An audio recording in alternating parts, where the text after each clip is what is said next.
Hello students, आज हम पढ़ेंगे और शुरू करेंगे एम्ब्रियोलॉजी।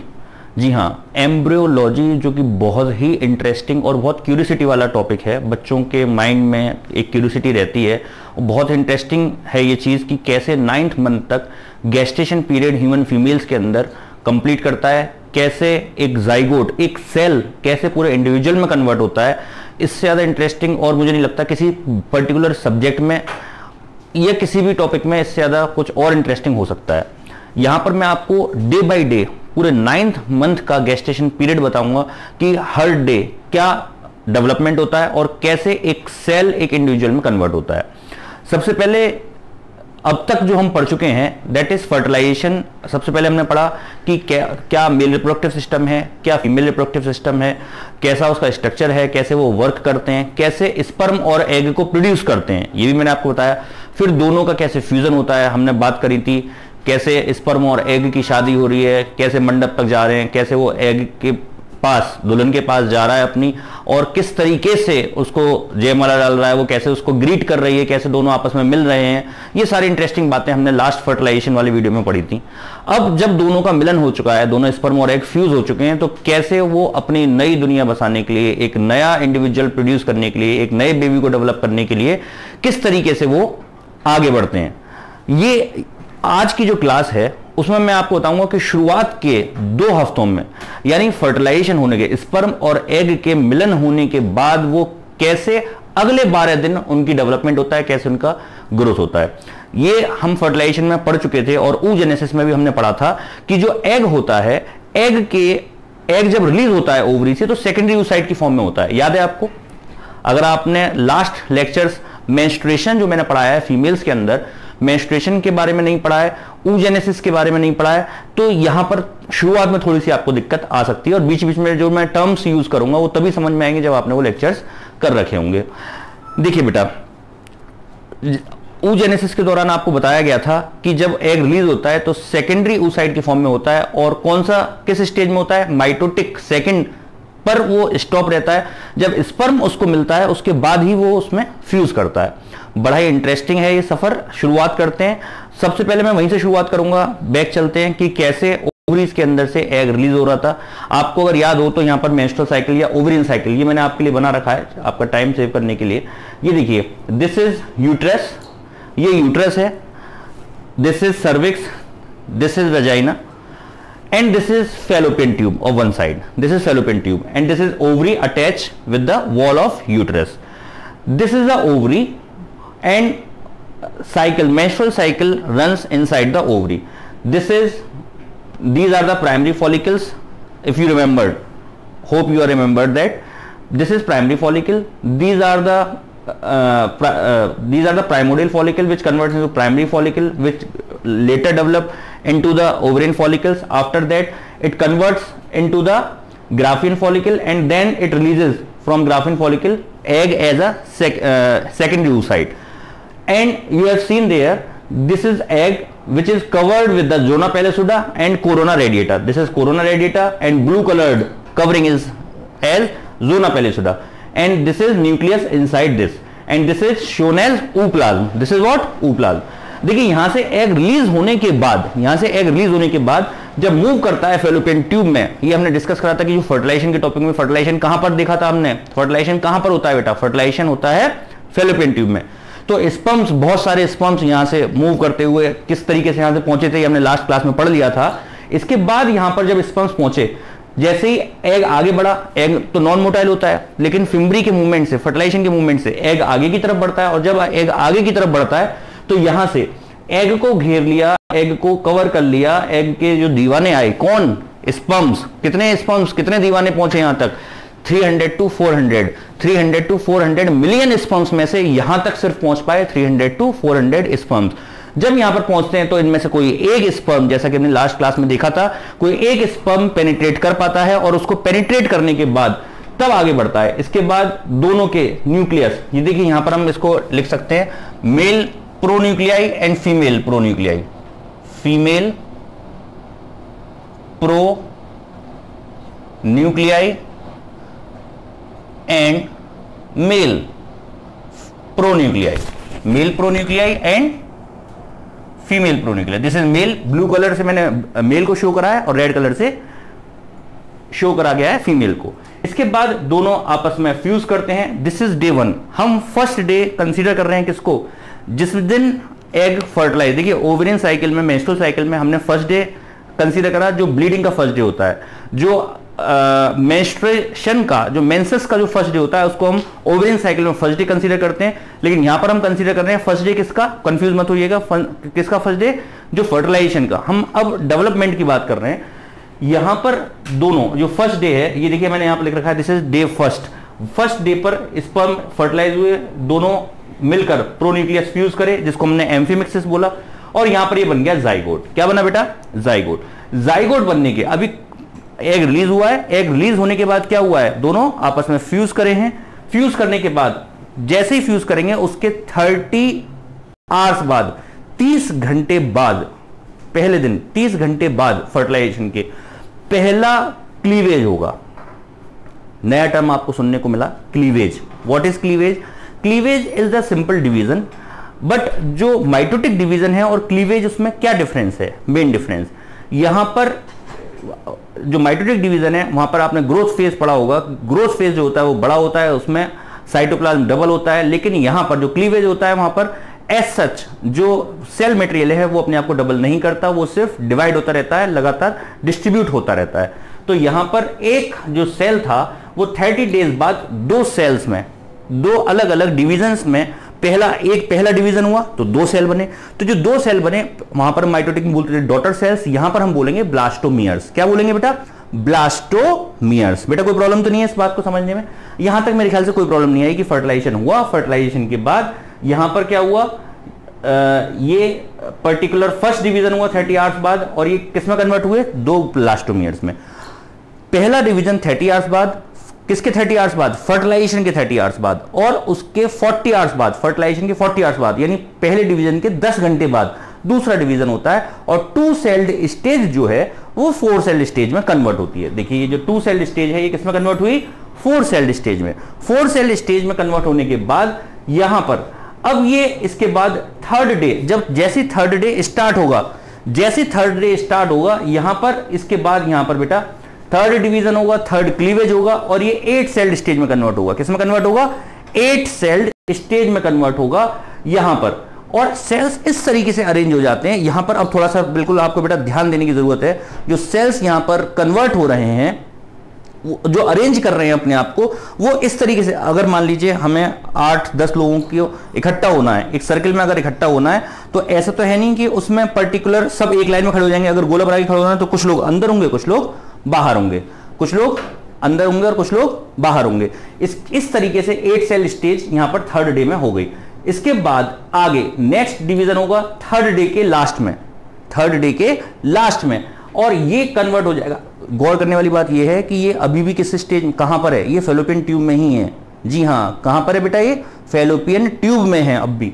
और इसके बाद ये कन्वर्ट हो जाएगा बेटा 16 सेल्ड स्टेज में। किसमें कन्वर्ट हो जाएगा, 16 सेल्ड स्टेज में। कुछ बुक्स में दिया हुआ है कि 16 सेल्ड स्टेज में यूट्रस में एंटर करता है, कुछ में दिया हुआ है कि फेलोपियन ट्यूब में रहता है। ध्यान रखिएगा 16 सेल्ड स्टेज जो है, जो 16 सेल जब बन जाते हैं जाइगोट, अब हम इसको एम्ब्रियो बोलेंगे। ये एम्ब्रियो तो डेवलप हो रहा है, जाइगोट से एम्ब्रियो में कन्वर्ट हो रहा है। जब नंबर ऑफ सेल्स इंक्रीज हो गए तो ये एम्ब्रियो में कन्वर्ट हो रहा है। तो जो एम्ब्रियो है 16 सेल्ड का, ये इस स्टेज में थर्ड डे के एंड में, जब थर्ड डे खत्म होने वाला होगा, तो लगभग ये उस टाइम पर 8 to 16 सेल स्टेज में कन्वर्ट रहता है, और ये मलबरी शेप का, शहतूत मलबरी शेप का स्ट्रक्चर फॉर्म कर लेता है। उसको हम बोलते हैं मोरूला। इस स्टेज में देखिए यहां पर क्या बोल रहे हैं हम इसको, मोरूला। इस तरीके से मोरूला बना देता है। 16 सेल्ड स्टेज है, और 16 सेल्ड स्टेज में ये यूट्रस में जाकर डूबता है। अब डूबेगा तो बेटा किसी सॉलिड स्ट्रक्चर में तो डूबेगा नहीं, इसका मतलब यूट्रस के अंदर एक फ्लूइड प्रेजेंट होता है जिसको हम बोलते हैं यूट्राइन फ्लूइड।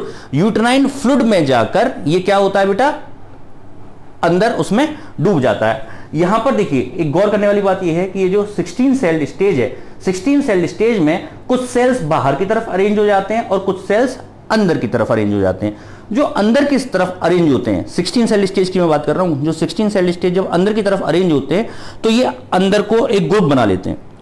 अब सुनिए, जब लोग इकट्ठे होते हैं, जब कोई मैच हो रहा होता है, आपने देखा होगा कि जो कुछ खिलाड़ी होते हैं, एक क्रिकेट मैच आपने देखा है, जब भी क्रिकेट मैच होता है क्रिकेट मैच में,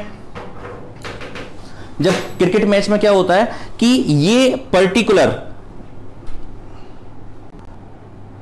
एक जैसे मैच में आपने देखा क्रिकेट मैच है, और क्रिकेट मैच में खिलाड़ी जब भी कोई विकेट लेता है या जब कोई जश्न मनाना होता है, कोई प्लानिंग करनी होती है, तो सब एक दूसरे के गले में हाथ डाल के इस तरीके से यूं प्लानिंग करते हैं।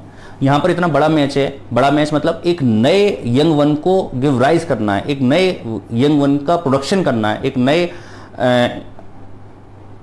पर्सन की उत्पत्ति होनी है, तो वहां पर ये लोग प्लानिंग कर रहे हैं। क्या प्लानिंग कर रहे हैं कि भाई किसको क्या रोल प्ले करना है। अब जो सेल्स डिवाइड होने आ रहे हैं कि अब हमारी बढ़ोतरी होती आ रही है, अब इसमें क्या हमें एक काम डिसाइड करना है, यानी प्लानिंग कर रहे हैं अपने काम के डिस्ट्रीब्यूशन की। तो यहां पर अंदर के जो सेल्स होते हैं, देखिए टोटल जो सेल्स हैं वो नंबर ऑफ सेल्स हैं 16, इसको हम बोल रहे हैं मोरूला। देखिए 1 2 3 4 5 6 7 8 9 10 11 12 13 14 15 16, ये 16 सेल्स हैं। अब जो 16 सेल हैं, इसको जो अंदर के जो सेल्स हैं, अंदर के सेल्स आपस में इकट्ठे होते हैं और बिल्कुल एक दूसरे से टाइटली पैक्ड हो जाते हैं। इस प्रोसेस को बोलते हैं कंपैक्शन। क्या बोलते हैं?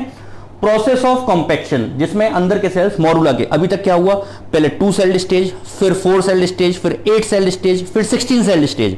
जो डिवाइड हो रहे हैं उसको हम क्लीवेज बोल रहे हैं। जब 16 सेल हो जाते हैं तो बाहर के जो सेल्स होते हैं वो अलग रहते हैं और अंदर के सेल्स कंप्रेस हो जाते हैं। अभी तक बस इतनी बात करी हमने। जब कंप्रेस हो जाते हैं, वो क्यों कंप्रेस होते हैं, किस लिए, मैंने आपको बताया, एक दूसरे से बात करते हैं। कैसे बात करते हैं? सेल कैसे बात करते हैं? मोबाइल फोन से नहीं। कैसे बात करते हैं? देखिए, ये जो सेल का कॉम्पैक्शन है, इधर मैं बताता हूं, देखिए जरा, ये एक सेल है और ये दूसरा सेल है। ये इनके बीच में, दो सेल्स के बीच में, यहां पर इन दोनों सेल्स के बीच में इलेक्ट्रिकल गैप्स होते हैं। जो इलेक्ट्रिकल सिग्नल से इधर इलेक्ट्रिकल सिग्नल्स जाते हैं, जिसकी वजह से ये अपने कम्युनिकेशन करते हैं, यानी जो मटेरियल इधर भेजना होता है या इधर भेजना होता है, कि किस तरीके से कम्युनिकेट करते हैं। जैसे आपने नर्वस सिस्टम में पढ़ा होगा कि इलेक्ट्रिकल सिग्नल्स की फॉर्म में जाते हैं, ऐसे इलेक्ट्रिकल आयंस का एक्सचेंज होता है, और जो गैप्स होते हैं उनको बोलते हैं बेटा गैप जंक्शन। गैप जंक्शन, जिसके थ्रू ये बातें करते हैं सेल्स। समझ में आई बेटा बात? इसके बाद मैं इसको रब कर दूं, गैप जंक्शन। गैप जंक्शन के थ्रू ये सेल्स एक दूसरे में अपना कम्युनिकेशन स्थापित करते हैं, इस्टेब्लिश करते हैं। इसके बाद यहां पर जब ये सेल्स अलग अलग रोल प्ले कर लेते हैं, तो क्या डिसाइड करते हैं, क्या बातें हुई इनकी, गौर से सुनिए जरा। अगली बात, जो अंदर के सेल्स हैं वो ये डिसाइड करते हैं कि हम तो बनाएंगे एम्ब्रियो प्रॉपर। एम्ब्रियो प्रॉपर मतलब जो बेबी जो डेवलप होने वाला है वो तो काम रहेगा हमारा, लेकिन इतनी मुश्किल की घड़ी में इतने भाई अगर किसी चीज की फॉर्मेशन हो रही है तो उसकी प्रोटेक्शन भी तो होनी चाहिए। तो ऊपर के जो सेल्स हैं उनका रोल मिला कि भाई आप लोग क्या रोल प्ले करोगे, हमें प्रोटेक्ट करना। हम तो एम्ब्रियो बना रहे हैं, अंदर के जो सेल्स हैं, और जो बाहर के सेल्स हैं आप हमारी कवरिंग बना के रखना, प्रोटेक्ट करना कि हमें कोई इस दौरान डिस्टर्बेंस ना हो, किसी तरह की कोई हार्म हमें ना पहुंचे। ये बात समझ में आ रही है बेटा आपको? अब यहां पर जो आउटर सेल है, आउटर सेल को बोला गया आउटर सेल मास। क्या बोला गया? Outer cell mass. और जो अंदर के सेल हैं उसको बोला गया इनर सेल मास। क्या बोला गया? Inner cell mass. अब जो आउटर कवरिंग है वो तो कवरिंग हो गई, और अंदर का जो प्रॉपर एम्ब्रियो बना रहा है उसको क्या बोल रहे हैं? Inner cell mass. जो आउटर कवरिंग है, आउटर सेल मास जिसको हम बोल रहे हैं, उसको वो एक लेयर का रूप ले लेती है, एक लेयर बना लेती है आउटर, जिसका नाम दिया गया ट्रोफोब्लास्ट। क्या नाम दिया गया बेटा?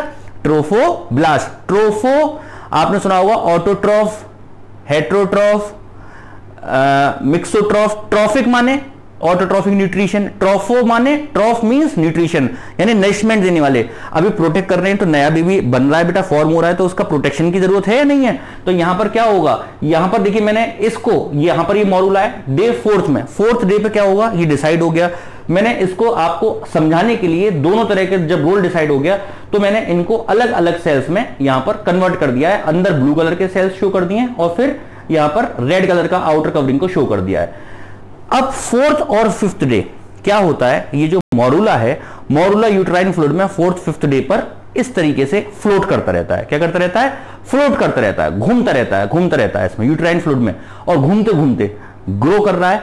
और नेक्स्ट क्लीवेज होगा, क्लीवेज जब होगा तो जो 16 सेल्ड स्टेज है, होते होते 5th डे पर कन्वर्ट हो जाता है बेटा 64 सेल्ड स्टेज में। किसमें कन्वर्ट हो जाता है? 64 सेल्ड स्टेज में। और 64 सेल्ड स्टेज को अभी तक जो मोरूला जिसको हम बोल रहे थे 16 सेल्ड स्टेज में, ध्यान रखिएगा 16 सेल्ड स्टेज में जिसको हम मोरूला बोल रहे थे वो अब कन्वर्ट होगा ब्लास्टुला में। किसमें कन्वर्ट होगा? ब्लास्टुला। ब्लास्ट किसे बोलते हैं? जब रैपिडली डिवाइड सेल्स ग्रो करते हैं, एक साथ डिवाइड करते हैं, तो यहां पर ब्लास्ट हुआ एकदम 64 सेल्ड, यहां पर देखिए 64 सेल्ड स्टेज यहां पर कन्वर्ट हो गए और इसको हम बोल रहे हैं ब्लास्टुला। देखिए फिर से एक बार रिपीट करते हैं, यहां तक 5th डे तक क्या हुआ, यहां पर सबसे पहले फर्टिलाइजेशन हुआ फर्स्ट डे। फर्टिलाइजेशन के बाद दोनों के प्रोन्यूक्लियस, मेल प्रोन्यूक्लियस और फीमेल प्रोन्यूक्लियस आपस में फ्यूज करे, उसके बाद दोनों ने जाइगोट बनाया, फिर फर्स्ट क्लीवेज हुआ 40 आवर्स बाद। ये याद रखिएगा, एनसीईआरटी में खैर ये मेंशन नहीं है कि कितने आवर्स के बाद, तो यहां से क्वेश्चन, लेकिन आपको समझाने के लिए, आपको बेसिक क्लियर करने के लिए ये चीजें जाननी जरूरी है कि कितने टाइम बाद कौन सा इवेंट हो रहा है। यहां पर ब्लास्टोमियर के बाद फिर इसके बाद नेक्स्ट डिवीजन हुआ 40 आवर्स बाद, ये कन्वर्ट हुआ 4 सेल्ड स्टेज में, फिर 8 सेल्ड स्टेज में और फिर 16 सेल्ड स्टेज में। 16 सेल्ड स्टेज को हम बोलते हैं मोरूला। ये 3rd डे के एंड तक होता है और 4th डे के स्टार्टिंग में ये मोरूला चाहता है यूट्रस में और यूट्रस में जाकर फ्लोट करता है। अब जैसे ये फ्लोट करेगा यहां पर जाने के बाद ये मोरूला अब ये 64 सेल स्टेज में कन्वर्ट हो जाता है जिसको हम बोलते हैं ब्लास्टुला। मोरूला में डिसाइड हो चुका होता है, एक्चुअली थोड़ा सा और पहले भी डिसाइड हो जाता है 8 सेल स्टेज में, लेकिन यहां पर आपको ज्यादा बढ़िया समझ में आएगा इसलिए मैंने यहां पर इधर एक्सप्लेन कराया कि अंदर के सेल्स अलग रोल प्ले करते हैं और आउटर सेल्स मेम्ब्रेन फॉर्म कर लेते हैं। तो ब्लास्टुला जो बना, ब्लास्टुला 64 सेल स्टेज है। अब यहां पर क्या होगा 5th डे में, बहुत ही इंटरेस्टिंग कहानी शुरू हो रही है, प्लीज ध्यान से सुनिएगा इसको। यहां पर जो ब्लास्टुला है यूट्राइन फ्लूइड में ये सिक्रीट हुआ। यहां पर जो यूट्राइन जो फ्लूइड है, यूट्राइन फ्लूइड क्या होता है, धीरे धीरे क्या होता है, यहां पर यूट्राइन फ्लूइड अंदर जाना शुरू कर देता है, इसके अंदर एंट्री करना शुरू कर देता है ब्लास्टुला के अंदर। अब जब अंदर जाना शुरू करता है ब्लास्टुला के अंदर, तो उसके प्रेशर की वजह से यहां पर एक कैविटी क्रिएट हो जाती है, एक खाली जगह क्रिएट हो जाती है, जिसकी वजह से सेल्स जो हैं एक तरफ को शिफ्ट हो जाते हैं। यानी कि जो इनर सेल मास है, मैंने आपको बताया जो आउटर कवरिंग है उसको हम क्या बोल रहे हैं, this is said to be trophoblast, जिसको हमने बोला आउटर सेल मास, ट्रोफोब्लास्ट। और जो अंदर का सेल है उसको बोल रहे हैं एम्ब्रियोब्लास्ट या inner cell mass. Outer cell mass और इनर सेल मास मैंने आपको बताया था, दो जगह कन्वर्ट हुआ।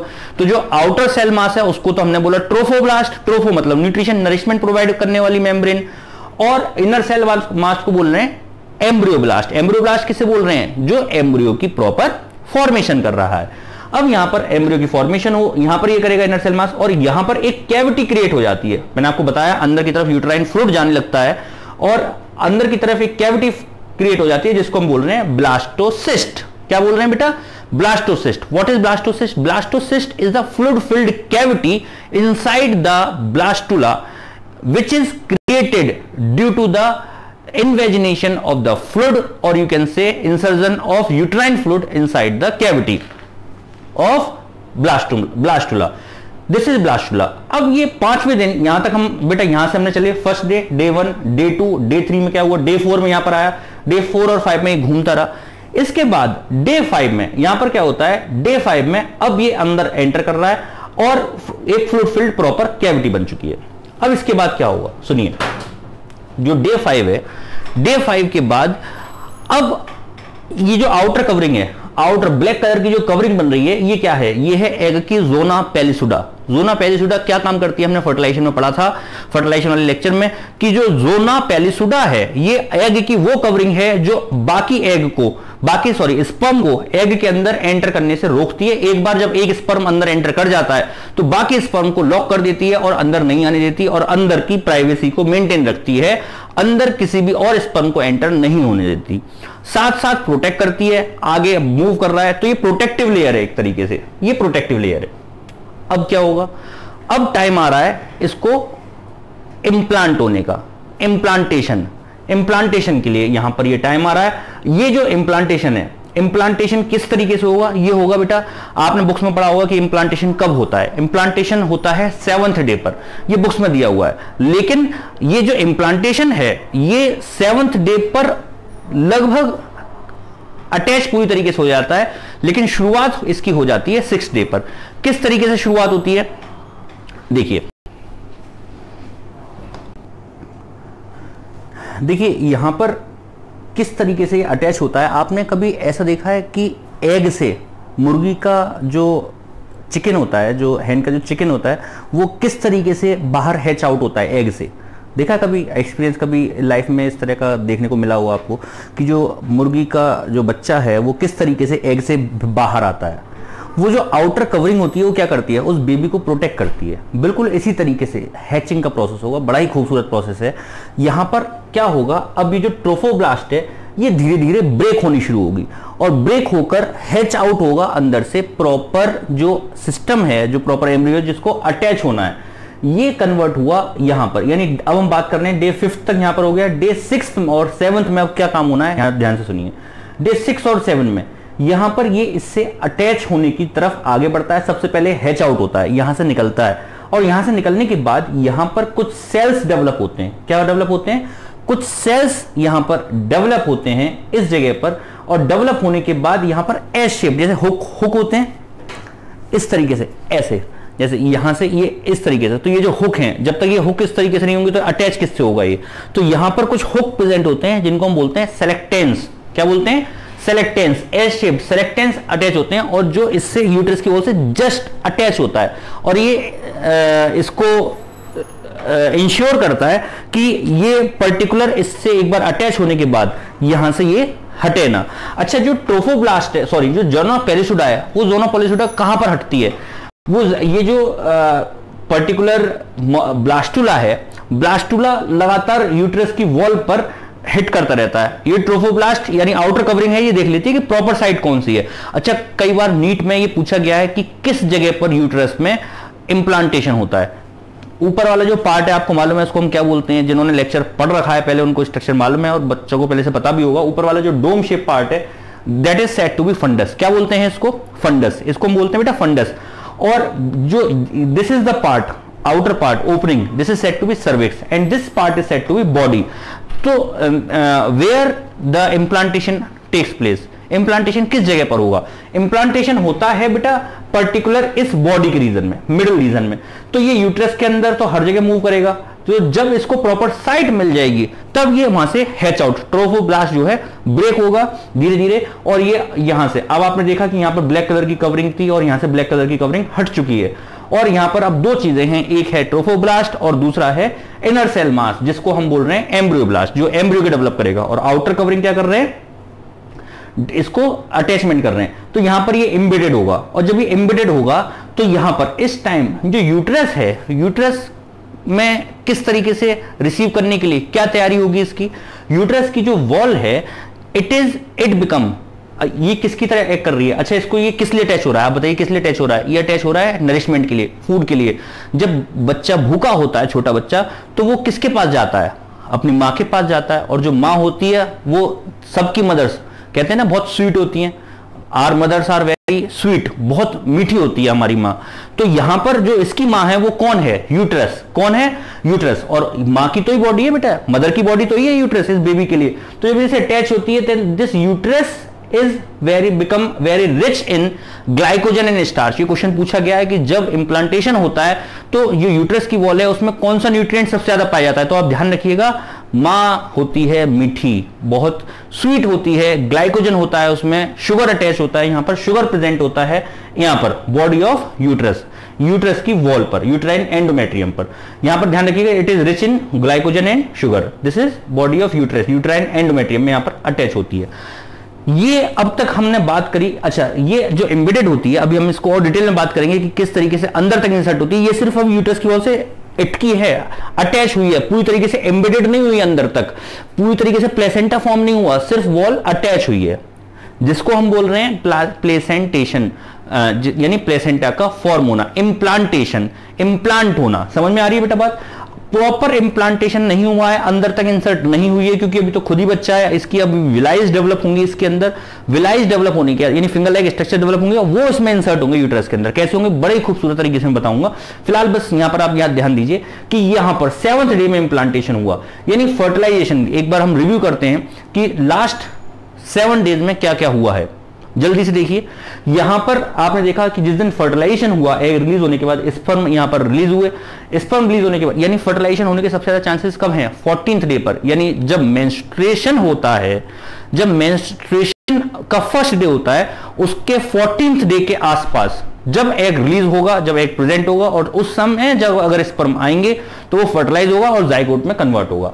यहां पर कन्वर्ट होने के बाद पहला 1 सेल यानी जाइगोट, उसके बाद 2 सेल स्टेज 30 आवर्स बाद, 40 आवर्स बाद 4 सेल स्टेज सेकंड क्लीवेज, फिर 8 सेल स्टेज थर्ड क्लीवेज, फिर 4th सेल, फिर उसके बाद 16 सेल स्टेज, और मॉरुला की फॉर्म में 4th डे पर ये एंटर करता है यूट्रस के अंदर।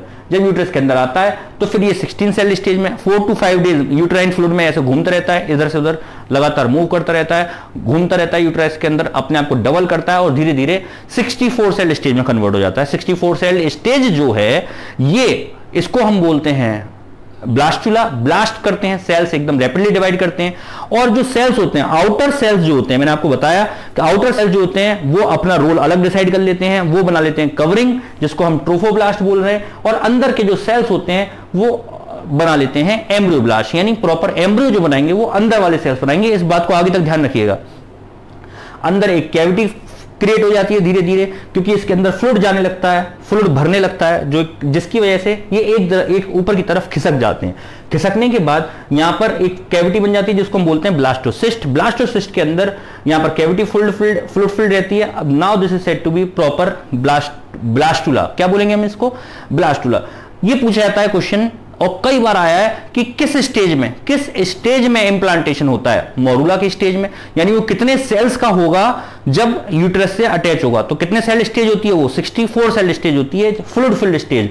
अब इसके बाद ट्रोफोब्लास्ट ब्रेक हो जाती है, प्रॉपर साइड देखकर हैचिंग हो जाती है एग की एक तरीके से, और यहां से ये इसको पर्टिकुलर अटैच हो जाता है, और जिस एस शेप हुक जो इसमें डेवलप होते हैं उनको हम बोलते हैं सेलेक्टेंस। दूसरी बात हमने बोली कि यहां पर जो यूट्रस की वॉल है ये किस में रिच होती है? ये ग्लाइकोजन और शुगर्स में, कार्बोहाइड्रेट में रिच होती है, जिससे इसको नरिशमेंट प्रॉपर प्रोवाइड करते हैं।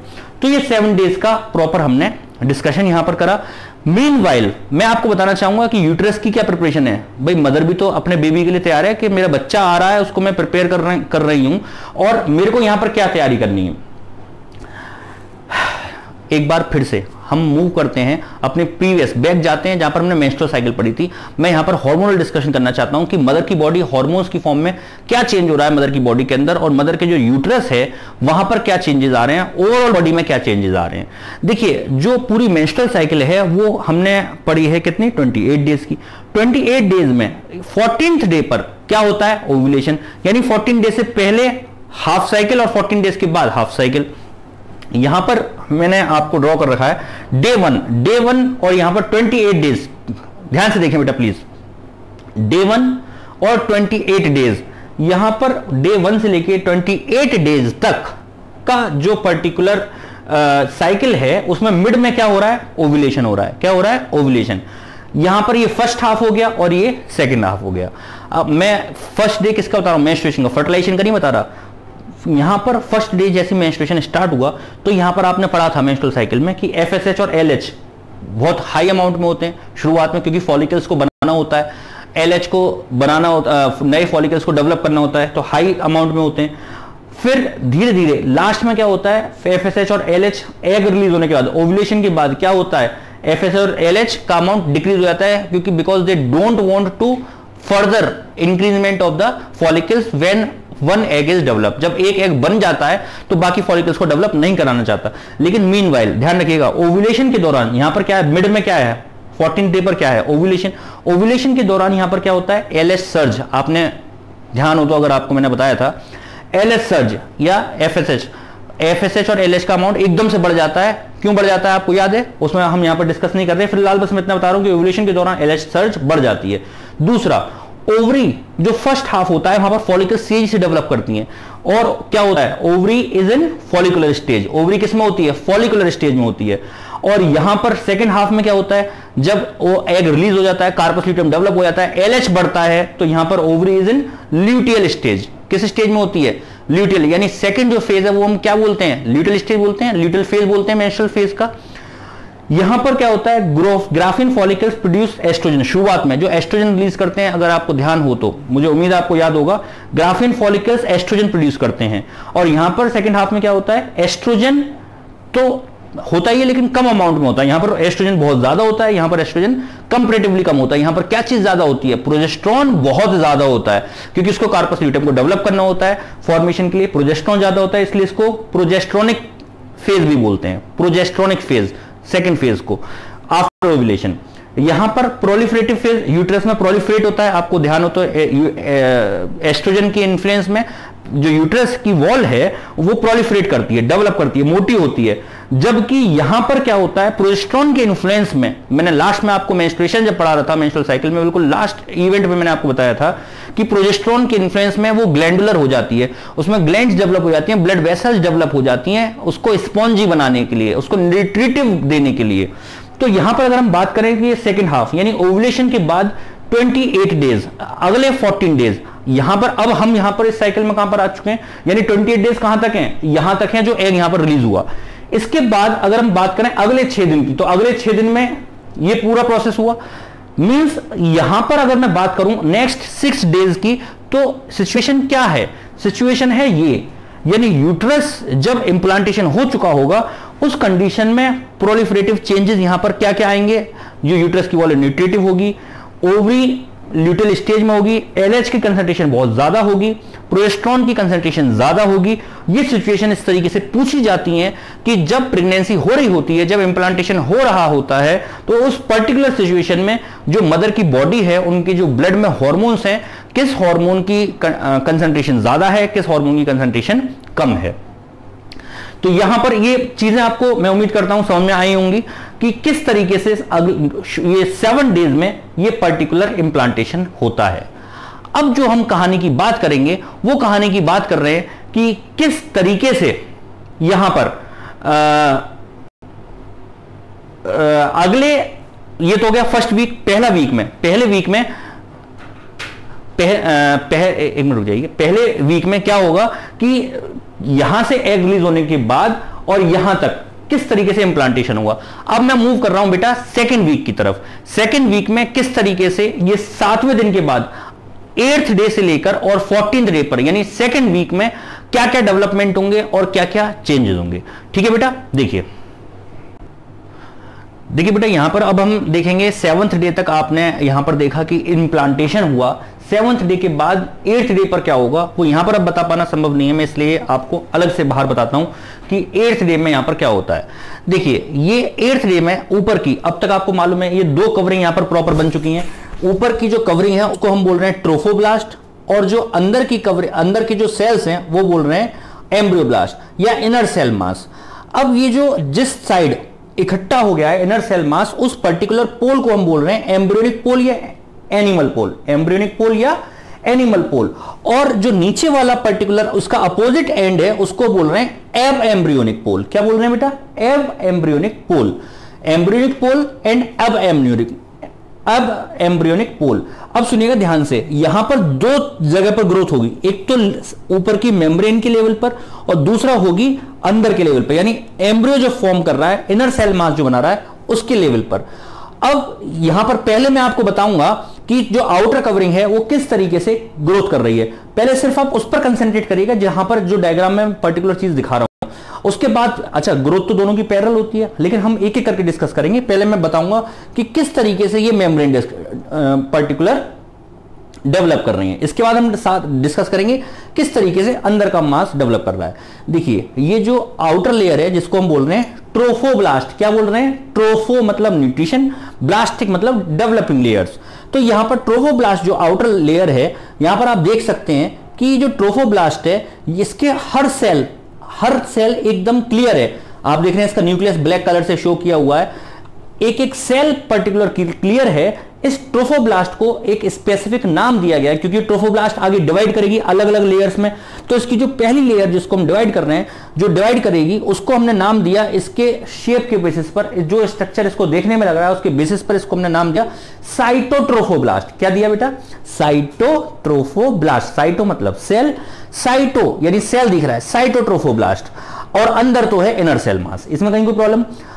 अब ये जो साइटोट्रोफोब्लास्ट है बेटा, साइटोट्रोफोब्लास्ट मीनवाइल, ये बात हुई 8th डे की। 9th डे में क्या हो रहा है, साइटोट्रोफोब्लास्ट जो है ये डेवलप कर रही है, और किधर की तरफ डेवलप करती है, अंदर की तरफ डेवलप नहीं करती, बाहर की तरफ डेवलप करती है, और नए सेल्स डिवाइड कर रही है। ये देखिए नए सेल्स को डिवाइड कर रही है, और जो नए सेल्स को डिवाइड कर रही है यहां पर ऊपर की तरफ, ये सेल्स जब डिवाइड करते हैं तो डिवाइड करते हैं काफी सारे सेल्स हो जाते हैं और ये आपस में फ्यूज कर जाते हैं।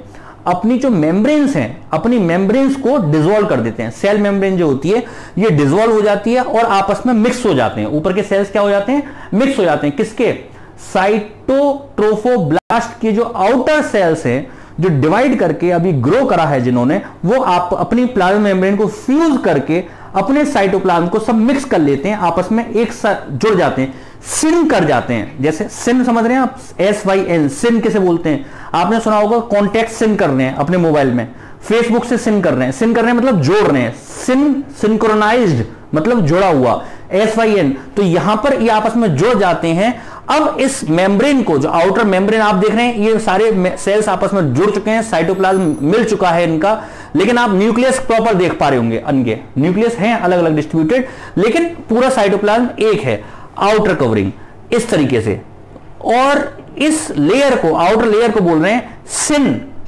सिन मतलब जुड़ गए, सिंक्रोनाइज। सिन शियो, शियो मतलब साइटो, साइटो मतलब सेल, यानी सेल्स के जुड़ने से। सिंशियोट्रोफोब्लास्ट, ये था साइटोट्रोफोब्लास्ट और ये था सिंशियोट्रोफोब्लास्ट। मींस जो ट्रोफोब्लास्ट लेयर थी यहां पर, आउटर लेयर जो थी ट्रोफोब्लास्ट, ये दो लेयर्स में बन गई। एक तो जो मेन लेयर है सेल की, जो सेल जिसमें डिस्टिंक्ट दिख रहे हैं उसको हम बोल रहे हैं साइटोट्रोफोब्लास्ट। दूसरा जो साइटोट्रोफोब्लास्ट है, ये साइटोट्रोफोब्लास्ट लेयर आगे डिवाइड करती है ऊपर की तरफ, और जो आउटर सेल्स हैं वो आपस में फ्यूज करके एक और लेयर बना लेते हैं, जिसको हम बोल रहे हैं सिंशियोट्रोफोब्लास्ट। क्या बोल रहे हैं बेटा? सिंशियोट्रोफोब्लास्ट। और ये जो सिंशियोट्रोफोब्लास्ट है, ये ग्रो करती है एम्ब्रियोनिक पोल की तरफ ज्यादा। एम्ब्रियोनिक पोल तो आप समझ ही गए। एम्ब्रियोनिक पोल किसे बोल रहे हैं? एम्ब्रियोनिक पोल बोल रहे हैं जिस साइड में इनर सेल मास है उसको एम्ब्रियोनिक पोल या एनिमल पोल। तो उधर की तरफ सिंशियोब्लास्ट ज्यादा कवरिंग डेवलप करती है, और इधर की तरफ आप देख रहे हैं एब एम्ब्रियोनिक पोल जो है उधर की तरफ कम डेवलप करती है। इसके बाद यहां पर ये डेवलप कर गई पूरी तरीके से। मीनवाइल साथ साथ क्या होता है यहां पर भी, अब हम वापस आते हैं इसी के साथ साथ, यहां पर जो इनर सेल मास है उसमें क्या चेंजेस आते हैं। बड़ा ही इंटरेस्टिंग और बहुत ही इंपॉर्टेंट है। यहां से क्वेश्चंस पूछे जाते हैं। बुक से पढ़ने में कई बार बच्चे कंफ्यूज हो जाते हैं। मैं उम्मीद करता हूं कि आपको ये क्लियर कर पाऊंगा पूरी तरीके से ये सारी चीजें, और समझ में आएंगी। लेकिन कंसंट्रेशन की जरूरत है। अगर कहीं पे भी बीच में कंसंट्रेशन आपका ब्रेक हुआ तो कोई भी बात आपको आगे की बात समझ में नहीं आएगी। बुक से आप सिर्फ रटते रहेंगे। नाम आज तक आपने जिन बच्चों ने पढ़ा भी होगा, मुझे ऐसा लगता है कि शायद नाम याद करके क्वेश्चंस भी सॉल्व हो जाते हैं, लेकिन कॉन्सेप्ट क्लियर नहीं हो पाता है। तो प्लीज यहां पर जरा ध्यान दें कि क्या होगा। यहां पर जो इनर सेल मास है उसकी जो नीचे की लेयर्स है वो पर्टिकुलर एक लेयर बना लेती है, बेसिक लेयर बना लेती है, जिसको हम बोलते हैं हाइपोब्लास्ट। क्या बोलते हैं बेटा? हाइपोब्लास्ट। और नीचे की लेयर आप ये देखिए ब्लू कलर से अगली स्टेज में, डे 10 की अगर मैं बात करूं तो यहां पर अगली स्टेज में ये एक ब्लू कलर से एक लेयर बना लेते हैं। कौन से? जो इनर सेल मास के सेल्स हैं वो एक लेयर डेवलप कर लेते हैं, जिसको हम बोलते हैं हाइपोब्लास्ट। हाइपो मतलब नीचे, नीचे का मतलब इसके ऊपर भी कोई लेयर है? जी हां, ऊपर की तरफ भी ये सेल्स को डिवाइड करते हैं और एक लेयर बना लेते हैं इस तरीके से, ग्रीन कलर से मैंने शो करा है, जिसको बोलते हैं एपीब्लास्ट। इसका मतलब दो लेयर फॉर्म करी। किसने? जो एम्ब्रियो के जो सेल्स हैं, एम्ब्रियोब्लास्ट जो था, जो इनर सेल मास था, उसने नीचे एक प्लेट लाइक स्ट्रक्चर बना लिया, दो सेल्स की एक लेयर बना ली। नीचे वाली लेयर को बोल रहे हैं हाइपोब्लास्ट, और ऊपर जो ग्रीन कलर से बन रही है इसको बोल रहे हैं एपीब्लास्ट। इस तरीके से दो लेयर्स बना लेती है। तो जो नीचे के जो सेल्स हैं ये होते हैं बेटा क्यूबॉइडल सेल्स। जो हाइपोब्लास्ट की लेयर है, ये क्वेश्चन पूछा जाता है कि कौन से सेल्स होते हैं, तो ध्यान रखिए क्यूब शेप है, तो क्यूबॉइडल सेल्स होते हैं जो नीचे की लेयर बनाते हैं हाइपोब्लास्ट, और जो ऊपर बनाते हैं वो कॉलमनर सेल्स हैं। कैसे सेल्स हैं? कॉलमनर, यानी कॉलम शेप के, पिलर शेप के सेल्स होते हैं। तो कॉलमनर एपीब्लास्ट, और नीचे बना लेते हैं हाइपोब्लास्ट। अच्छा, अब ये जो ऊपर के जो सेल्स, जब ये सेल्स ऊपर की तरफ जब बनाते हैं, ग्रीन कलर से बनाया है, एपीब्लास्ट जो है ऊपर की तरफ ग्रो करते हैं। किसकी तरफ? साइटोट्रोफोब्लास्ट। ये तो साइटोट्रोफोब्लास्ट है ना, ये वाली साइटोट्रोफोब्लास्ट की तरफ, ऊपर की लेयर की तरफ डेवलप करते हैं, और इस तरीके से इसको कवर्ड कर लेते हैं। तो जो ऊपर की तरफ कवर्ड करते हैं, ऊपर के जो सेल्स होते हैं जो साइटोट्रोफोब्लास्ट की तरफ डेवलप करते हैं, एक तो बीच में पट्टी आ गई ग्रीन कलर की एपीब्लास्ट, और ऊपर की तरफ जो डेवलप करते हैं उसको बोलते हैं एमनियोब्लास्ट। क्या बोलते हैं बेटा? एमनियोब्लास्ट। और इस तरीके से ऊपर की तरफ एक कैविटी डेवलप कर लेते हैं, अपनी खुद की कैविटी डेवलप कर लेते हैं। इस कैविटी का नाम है, आप लोग जानते हैं, पहले से नाम सुन रखा है आपने, इसको हम बोलते हैं एमनियोटिक कैविटी। क्या बोलते हैं बेटा? दिस इज एमनियोटिक कैविटी, यहां पर एमनियोटिक कैविटी डेवलप हो जाती है। मीनवाइल जो हाइपोब्लास्ट है नीचे वाली लेयर, ये भी अपने सेल्स नीचे की तरफ डेवलप करते हैं। जब नीचे की तरफ डेवलप करते हैं तो ये अपनी एक कैविटी फॉर्म करते हैं। इस कैविटी को यहां पर बोलते हैं प्राइमरी यॉर्क सैक। क्या बोलते हैं बेटा? Primary yolk sac. एक बार फिर से देखते हैं, सुनिए। मैंने आपको क्या बताया, यहां पर जो सेल्स थे डे 8 में, ऊपर के जो सेल्स थे ये इनको हम बोल रहे हैं ट्रोफोब्लास्ट। और ट्रोफोब्लास्ट जो है ये पर्टिकुलर ट्रोफोब्लास्ट, और अंदर की तरफ इनर सेल मास एम्ब्रियोब्लास्ट। यहां पर जो ट्रोफोब्लास्ट है, ये जो सेल्स, इसके सेल्स डिस्टिंक्ट होते हैं, ये 2 लेयर्स में डेवलप हो जाती है। पहली एक लेयर जो है, जो सेल्स अलग अलग दिखते हैं, सेपरेट दिखते हैं, इसको बोलते हैं साइटोट्रोफोब्लास्ट। साइटो यानी सेल की, साइटोट्रोफोब्लास्ट। ये साइटोट्रोफोब्लास्ट डेवलप करती है। डेवलप करने के बाद अलग अलग सेल्स में यहां पर और लेयर्स बनाती है। ये जो ऊपर के सेल्स होते हैं, जो मेम्ब्रेन डेवलप कर रही होती है, ये आपस में फ्यूज कर जाती है और आपस में चिपक जाते हैं, जुड़ जाते हैं, सिन कर जाते हैं। इसलिए इसको बोलते हैं सिंशियोट्रोफोब्लास्ट। सिन SYN, सीओ साइटो, जैसे साइटो से बना है सेल, SCYTO, TIO, सिंशियोट्रोफोब्लास्ट। ट्रोफोब्लास्ट की लेयर ये इस तरीके से डेवलप कर जाती है। सिंशियोट्रोफोब्लास्ट मैंने आपको बताया कि यहां पर किस तरीके से डेवलप करती है। ये डेवलप करती है यहां पर ऊपर, यानी जो एम्ब्रियो पोल होता है उधर की तरफ ज्यादा कवरिंग कर जाती है, डेवलप करती है, और एब एम्ब्रियोनिक पोल की तरफ कम डेवलप करती है। एक बात और यहां पर आपको बतानी है, जो सिंशियोट्रोफोब्लास्ट है यहां पर स्पेसेस, खाली स्पेसेस डेवलप करती है। बहुत इंपॉर्टेंट बात है, अभी मैं बतानी भूल गया था आपको, कि जो यहां पर बहुत खाली स्पेसेस डेवलप हो जाती हैं, जिनको हम बोलते हैं लैक्यूनी। यानी जो साइटोप्लाज्म है यहां पर खाली स्पेसेस डेवलप हो जाती हैं, जिनको हम बोलते हैं लैक्यूनी। और ये जो लैक्यूनी है, later on these lacunae are fuses get to each other, एक दूसरे से फ्यूज कर जाती हैं और कैनाल बना लेती हैं। क्या बना लेती हैं? कैनाल लाइक स्ट्रक्चर बना लेती हैं, जो जब यहां पर यूट्रस के साथ अटैच होता है ये स्ट्रक्चर, तो ये यूट्रस की वॉल के साथ ब्लड के, यानी मदर के यूट्रस से ब्लड का जो ट्रांसफ्यूजन होता है, यानी जो एक्सचेंज होता है, इन लैक्यूनाइज के थ्रू होता है। साथ में यहां पर आप क्या डेवलप होता है, यहां पर कुछ सेल्स इस तरीके से सेल्स डेवलप कर जाते हैं। कुछ सेल्स अलग अलग तरीके से ऊपर की तरफ डेवलप कर जाते हैं, विच लेटर फॉर्म्स द विलाइज। क्या फॉर्म करते हैं बेटा? विलाइज फॉर्म करते हैं। और ये जो सेल्स होते हैं विलाइज के, लैक्यूनी जो यहां पर डेवलप कर रही होती हैं, विलाइज के सेल्स होते हैं, ये इसमें इंसर्ट कर जाते हैं। और इन विलाइज के जो सेल्स होते हैं और ये जो सिंशियोट्रोफोब्लास्ट के सेल्स होते हैं, इसमें एंजाइम्स प्रेजेंट होते हैं। क्या प्रेजेंट होते हैं? एंजाइम्स और प्रोटीज एंजाइम्स होते हैं, जो प्रोटीन को डाइजेस्ट करते हैं। और ये यहां पर बहुत ही इंटरेस्टिंग, ध्यान से सुनिए, यहां पर क्या होता है, 10th डे के आसपास, फर्टिलाइजेशन के 10th डे की बात कर रहा हूं, 10th डे के आसपास जब ये इंसर्ट, यहां पर सेलेक्टेंस के थ्रू तो अटैच तो हो ही चुका है, यहां पर जब ये अंदर की तरफ इंसर्ट करते हैं तो यूट्रस की वॉल को ईट करते हैं, खाते हैं, और इसको ब्रेक करके अंदर की तरफ इंसर्ट करते हैं। अंदर की तरफ जब इंसर्ट करते हैं तो अंदर की तरफ इंसर्ट करने के लिए यूट्रस की वॉल में से ब्रेक होती है, तो ब्लड रिलीज होता है। तो यहां पर क्या है, यहां से वेजाइना के थ्रू थोड़ी सी, some females feel some bleeding, females को ऐसा फील होता है कि शायद मेंसेस डिस्टर्बेंस है या क्या है, मेंसेस आ चुका है, कुछ ब्लीड, यहां पर ब्लीडिंग, पर्टिकुलर थोड़ी सी ब्लीडिंग यहां पर होती है कुछ टाइम के लिए। लेकिन वो क्या है, वो जब यूट्रस के अंदर ये जो ट्रोफोब्लास्ट है, ये जब अंदर की तरफ एंटर कर रहा होता है, जब एम्ब्रियो डेवलप कर रहा होता है, अपनी विलाइस को इंसर्ट कर रहा होता है अब फूड लेने के लिए, तब यहां से there is a small sort of bleeding.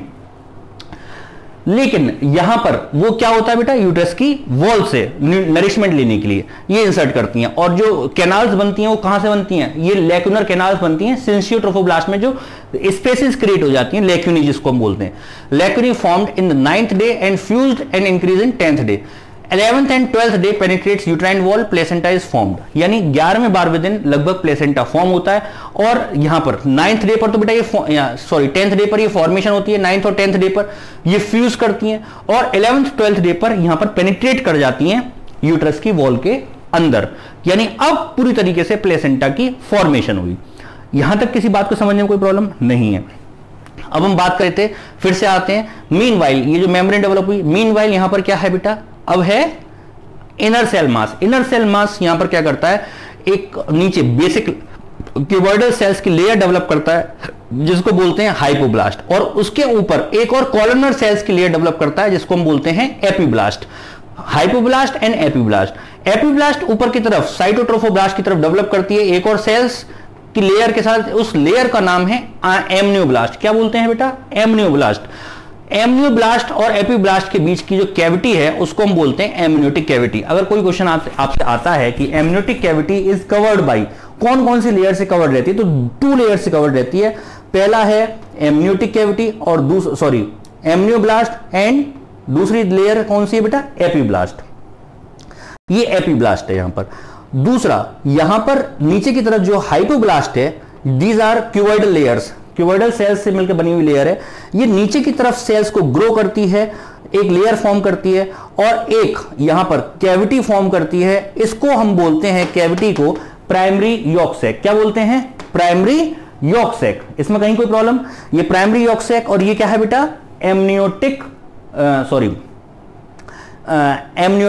Cavity. इसमें किसी बच्चे को कोई प्रॉब्लम नहीं होनी चाहिए।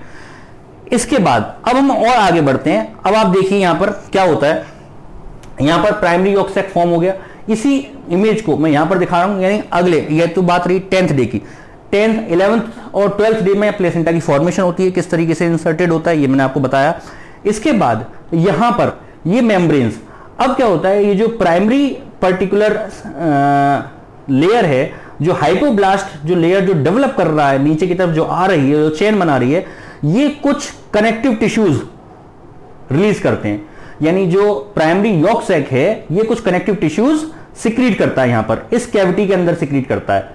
जैसे ये सिक्रीट करता है, कौन सी कैविटी? ऊपर तो यॉक सैक हो गया, उससे नीचे एक कैविटी में यहां पर सिक्रीट करता है कनेक्टिव टिश्यूज, लेयर सिक्रीट करता है इस जगह पर। और यहां पर जो कनेक्टिव टिश्यू है, ये कनेक्टिव टिश्यू कहां पर है? एम्ब्रियो के अंदर या एम्ब्रियो के बाहर? बताइए। ये जो कनेक्टिव टिश्यू सिक्रीट कर रहा है, प्रॉपर जो एम्ब्रियो है ये कौन बना रहा है? ट्रोफोब्लास्ट बना रहे हैं या इनर सेल बना रहे हैं? बताओ बेटा, कौन बनाता है? एम्ब्रियो बना रहा है, इनर सेल मास बना रहा है एम्ब्रियो को, या ट्रोफोब्लास्ट बना रहा है? इनर सेल मास बना रहा है। मींस यहां पर ये जो 2 लेयर्स हैं, ये 2 लेयर्स ही तो फॉर्म कर रही हैं। अच्छा, ये जो 2 लेयर्स हैं जो यहां पर फॉर्म हुई हैं, इन दोनों लेयर्स को हम बोलते हैं बेटा बाइलैमिनर लेयर। क्या बोल रहे हैं? बाइलैमिनर लेयर या बाइलैमिनर जर्म प्लेट भी बोलते हैं इन दोनों लेयर्स को, जो ट्रू एम्ब्रियो है। अब एम्ब्रियो तो यहां पर है और एम्ब्रियो के बाहर की तरफ ये जो प्राइमरी यॉक सैक है, ये बाहर की तरफ कैविटी में एक कनेक्टिव टिश्यू सेल्स को सिक्रीट करता है। इस कनेक्टिव टिश्यू सेल्स को जो बाहर की तरफ हो रहा है, यहां पर इसको हम बोलते हैं अच्छा, एम्ब्रियोनिक है या एक्स्ट्रा एम्ब्रियोनिक है? Extra embryonic. इस लेयर को हम बोल रहे हैं मीजोडर्म। क्या बोल रहे हैं बेटा? मीजोडर्म। बाहर की तरफ आ रही है। और कैसी मीजोडर्म है? Extra embryonic mesoderm. क्या बोल रहे हैं? Extra embryonic mesoderm. ये जो लेयर फॉर्म हुई, कोई प्रॉब्लम इस बात में? कोई प्रॉब्लम नहीं है। देखिए, आपको मालूम है कि आगे चलकर 3 लेयर्स बनती हैं, एक्टोडर्म, एंडोडर्म एंड मीजोडर्म। तो जो ऊपर की जो लेयर है, जो ऊपर की लेयर है जिसको हम बोल रहे हैं एपिब्लास्ट, ये एक्टोडर्म की फॉर्मेशन करती है। ये करती है जो नीचे की हाइपोडर्म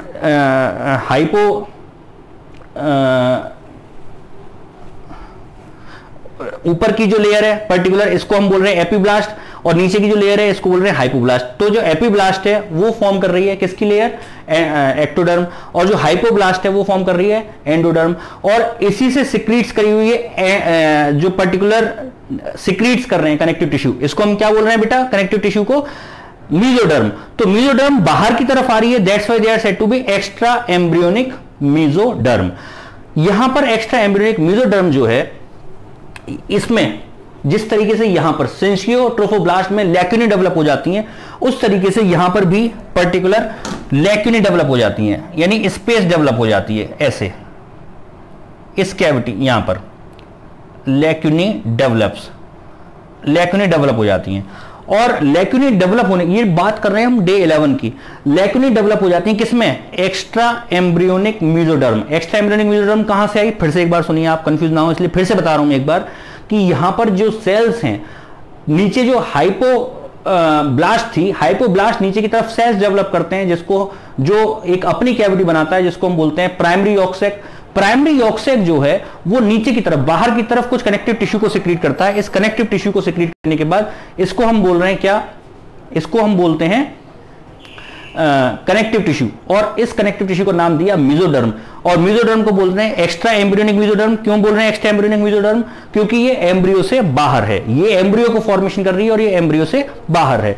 इसके बाद ये आपस में फ्यूज कर जाती हैं, और फ्यूज करने के बाद ये एक कैविटी क्रिएट कर लेते हैं। देखिए ये आपस में अगर फ्यूज करेगी तो एक ऐसे कैविटी क्रिएट कर लेगी, ये कैविटी क्रिएट हो गई इसके अंदर कैविटी। यहां पर देखिए, इसको मैं इस डायग्राम में यहां पर बता रहा हूं, यहां पर ये कैविटी क्रिएट हो गई इस जगह। ये जो कैविटी क्रिएट हो रही है, इस कैविटी को हम क्या नाम दे रहे हैं? इसको कैविटी को बोल, कैविटी किसकी वजह से बनी?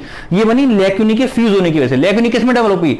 मेसोडर्म। मेसोडर्म किसकी वजह से बनी? जो connective tissue primary yolk sac ने सेक्रेट करे बाहर की तरफ। तो यहां पर जो कैविटी क्रिएट हुई इसको बोल रहे हैं एक्स्ट्रा एम्ब्रियोनिक सीलोम। ये बहुत मशहूर टर्म है, आपने सुना होगा, एक्स्ट्रा एम्ब्रियोनिक सीलोम, जो डे 12th में होता है। एक्स्ट्रा एम्ब्रियोनिक सीलोम जो है, जो यहां पर फॉर्म हो रहा है एक्स्ट्रा एम्ब्रियोनिक सीलोम, ये एक्स्ट्रा एम्ब्रियोनिक सीलोम यहां पर फॉर्म हो जाता है, और इसकी वजह से जो एक्स्ट्रा एम्ब्रियोनिक सीलोम है यहां पर, यानी एक लेयर ऊपर की तरफ हो गई और एक लेयर नीचे की तरफ हो गई, एक लेयर ऊपर की तरफ और एक लेयर नीचे की तरफ। अच्छा, जो कनेक्टिव टिश्यू, एक बात और ध्यान रखिएगा, जो कनेक्टिव टिश्यू जो यहां पर आए, ये कनेक्टिव टिश्यू इतने ज्यादा तेजी से डेवलप होते हैं कि ये ऊपर तक फैलते चले जाते हैं, और यहां पर यानी कि जो एक लेयर थी यहां पर, जो एम्नियोब्लास्ट लेयर थी, जो ग्रीन कलर के सेल्स ने ऊपर की तरफ बनाई थी, उसके और साइटोट्रोफोब्लास्ट, यानी साइटोट्रोफोब्लास्ट जो है इसके बीच में इंसर्ट कर जाते हैं ये जो सेल्स हैं कनेक्टिव टिश्यू। यानी मेसोडर्म जो है ये पूरी ऊपर से नीचे तक इस तरीके से पूरे में घूम जाती है, और जो कैविटी क्रिएट हो रही है वो कैविटी भी पूरे में, यहां से यहां तक देखिए पूरे में कैविटी क्रिएट हो गई, यहां पर भी कैविटी क्रिएट हो गई, ऊपर भी और नीचे भी कैविटी एक क्रिएट हो गई। देख पा रहा है? आपको समझ में आ रहा है बेटा यहां तक? मैं उम्मीद करता हूं आपको कोई कंफ्यूजन नहीं होगा। मैं एक बार फिर से रिपीट कर दूंगा, फिर से देखिए एक बार, पानी में देखिए कि यहां पर सबसे पहले क्या हुआ, दो सेल्स डेवलप हुए यहां पर, ऊपर नीचे की तरफ हाइपोब्लास्ट, ऊपर की तरफ एपीब्लास्ट। इसमें कोई कंफ्यूजन नहीं है। जो एपीब्लास्ट है उसने ऊपर की तरफ एक लेयर बनाई जिसको हमने बोल रहे हैं एमनियोब्लास्ट, उसके बीच में कैविटी क्रिएट हुई जिसको हमने बोला एमनियोटिक कैविटी। नीचे की तरफ हाइपोब्लास्ट, हाइपोब्लास्ट ने नीचे की तरफ एक सेल्स डेवलप करे, उन सेल्स से कैविटी फॉर्म हुई यहां पर, जिसको नाम दिया गया, क्या बोला इसको? Primary yolk sac. क्या बोला बेटा? Primary yolk sac. तो जो नीचे की तरफ जो लेयर डेवलप हुई वो उसने आउटर साइड में कुछ कनेक्टिव टिश्यूज को सिक्रीट करा, इन कनेक्टिव टिश्यूज को बोला गया मेसोडर्म। जो कनेक्टिव टिश्यू है इसको एक्स्ट्रा एम्ब्रियोनिक इसलिए बोला गया क्योंकि ये एम्ब्रियो फॉर्म करने वाले ये टिश्यू है और इसके बाहर सिक्रीट हुआ। ये इतने ज्यादा सिक्रीट होते हैं कि ऊपर तक फिल करते चले जाते हैं, ऊपर तक भरते चले जाते हैं, और ये ऊपर की तरफ एक लेयर फॉर्म कर लेते हैं। अब यहां पर ये लेयर फॉर्म करने के बाद यहां पर ये जो एक्स्ट्रा एम्ब्रियोनिक मेसोडर्म है, यहां पर इसके अंदर एक लैक्यूनी डेवलप हो जाती है और लैक्यूनी आपस में फ्यूज कर, लैक्यूनी बोलते हैं खाली स्पेस को, और यहां पर एक कैविटी डेवलप हो जाती है। उस कैविटी को ऊपर तक, ये कैविटी पूरे में क्रिएट हो जाती है और इस कैविटी को बोलते हैं एक्स्ट्रा एम्ब्रियोनिक सीलोम। क्या बोलते हैं बेटा? Extra embryonic coelom. अब यहां पर अपना दिमाग पूरा खोल कर रखिएगा और अपने दिमाग का पूरा इस्तेमाल आप करेंगे तभी चीजें समझ में आएंगी यहां पर। अब ये जो कैविटी है, कैविटी की तरफ आउटर लेयर, एक आउटर लेयर बन गई और एक इनर लेयर, यानी खाली जगह बीच में अगर हो गई तो ऊपर की तरफ एक लेयर फॉर्म हो गई और नीचे की तरफ एक लेयर फॉर्म हो गई। तो जो ऊपर की तरफ लेयर फॉर्म हो रही है उसको बोल रहे हैं, बाहर की तरफ तो थी ये, तो एक्स्ट्रा एम्ब्रियोनिक क्यों बोल रहे हैं? क्योंकि एम्ब्रियो से बाहर है। एक्स्ट्रा एम्ब्रियोनिक इनर लेयर, अंदर की तरफ की लेयर, और ये बाहर वाली हो गई एक्स्ट्रा एम्ब्रियोनिक आउटर लेयर। ये वाली लेयर क्या हो गई? एक्स्ट्रा एम्ब्रियोनिक इनर लेयर, और नीचे वाली क्या हो गई? Extra embryonic outer layer. तो ये आउटर लेयर जो है, जो इनर लेयर है, उसको बोल रहे हैं splanchnopleuric, splanchnopleuric layer, splanchnopleuric layer, splanchnopleuric layer of extra embryonic inner layer of mesoderm. और नीचे वाली को क्या बोल रहे हैं? एक्स्ट्रा एम्ब्रियोनिक आउटर लेयर, इसको बोलते हैं बेटा सोमेटोप्ल्यूरिक। क्या बोल रहे हैं? सोमेटोप्ल्यूरा माने आपको मालूम है लंग्स की लेयर को बोल रहे हैं, लंग्स की लेयर को हम बोल रहे हैं सोमेटोप्ल्यूरिक। और आउटर को क्या, इनर वाली को क्या बोल रहे हैं? स्प्लैंक्नोप्ल्यूरिक। स्प्लैंक्नोप्ल्यूरिक या विसरल लेयर स्प्लैंक्नोप्ल्यूरिक, और आउटर वाली को बोल रहे हैं सोमेटोप्ल्यूरिक लेयर। तो दो लेयर इस तरीके से यहां पर फॉर्म होती हैं। यहां ये हुआ बेटा डे 12 की बात। डे 12 में ये सारी कहानी यहां तक होती है। यहां तक बताइए बेटा कोई प्रॉब्लम किसी बच्चे को नहीं है। अब देखिए आगे की तरफ हम मूव करते हैं। देखिए यहां पर जो प्राइमरी यॉर्क सैक है, ये प्राइमरी यॉर्क सैक की जो ये लेयर है, ये यहां से ऊपर से यानी जो हाइपोब्लास्ट है ये एक लेयर और डेवलप कर लेती है, यहां पर एक लेयर, यानी यहां से एक सेल ने डेवलप करी, ये प्राइमरी यॉर्क सैक तो था ही, इसी कैविटी के अंदर एक और सेल की लेयर यहां पर डेवलप हो गई और यहां पर इस प्राइमरी यॉर्क सैक को अब बोल रहे हैं सेकेंडरी यॉर्क सैक। क्या बोल रहे हैं? Secondary yolk sac. और ये जो प्राइमरी यॉर्क सैक का जो पार्ट है ये टूटकर बाहर की तरफ आ जाएगा, यानी प्राइमरी यॉर्क सैक एक तरीके से यहां पर खत्म हो जाती है, प्राइमरी यॉर्क सैक नीचे की तरफ आ गया यहां पर इस जगह पर। तो यहां पर ये जो फॉर्म हुआ, क्या फॉर्म हुआ बेटा? सेकेंडरी यॉर्क सैक कैविटी, और ऊपर वाली कैविटी को हम क्या बोल रहे हैं? Amniotic cavity. क्या बोल रहे हैं बेटा? Amniotic cavity. और नीचे वाली को क्या बोल रहे हैं? सेकेंडरी यॉर्क सैक, क्योंकि प्राइमरी यॉर्क सैक लगभग फ्यूज हो जाता है इससे, इसकी वॉल के साथ प्राइमरी यॉर्क सैक फ्यूज हो जाता है और यहां पर फॉर्म हो जाती है सेकेंडरी यॉर्क सैक की कैविटी। अब देखिए यहां पर आप देख रहे हैं 3 लेयर्स हैं। कौन कौन सी लेयर्स हैं? एक तो बेटा primary yolk sac, primary yolk sac की वॉल। दूसरी यहां पर प्रेजेंट है बेटा साइटोट्रोफोब्लास्ट, और तीसरी प्रेजेंट है सिंसियोट्रोफोब्लास्ट, यानी सिंसियोट्रोफोब्लास्ट, साइटोट्रोफोब्लास्ट और प्राइमरी यॉर्क सैक की जो वॉल है यहां पर जो फॉर्म हो रही है, इन तीनों को मिलाकर बोलते हैं बेटा कोरियोनिक प्लेट। क्या बोलते हैं? Chorionic plate. और यहां पर अब जो कैविटी फॉर्म हुई है, इस कैविटी का जो पर्टिकुलर नाम है उसको हम बोल रहे हैं कोरियोनिक कैविटी। क्या बोल रहे हैं? Chorionic cavity. ऊपर एमनियोटिक कैविटी, नीचे कौन सी कैविटी है बेटा? नीचे कैविटी फॉर्म हो रही है सेकेंडरी यॉर्क सैक। और इसके बाद यहां पर जो लेयर फॉर्म हो रही है, देखिए सेकेंडरी ये पूरा फ्यूज होकर क्या बन जा रही है? सेकेंडरी यॉर्क सैक, क्योंकि प्राइमरी यॉर्क सैक तो खत्म हो गया, सेकेंडरी यॉर्क सैक की कैविटी फॉर्म हुई। अब ये जो प्लेट है, इस प्लेट के ऊपर की तरफ एक कैविटी है और एक कैविटी नीचे की तरफ है। एक बार देखिए फिर से समझाता हूं मैं आपको। अभी तक यहां पर क्या था? यहां तक कोई कंफ्यूजन किसी भी तरह का नहीं है।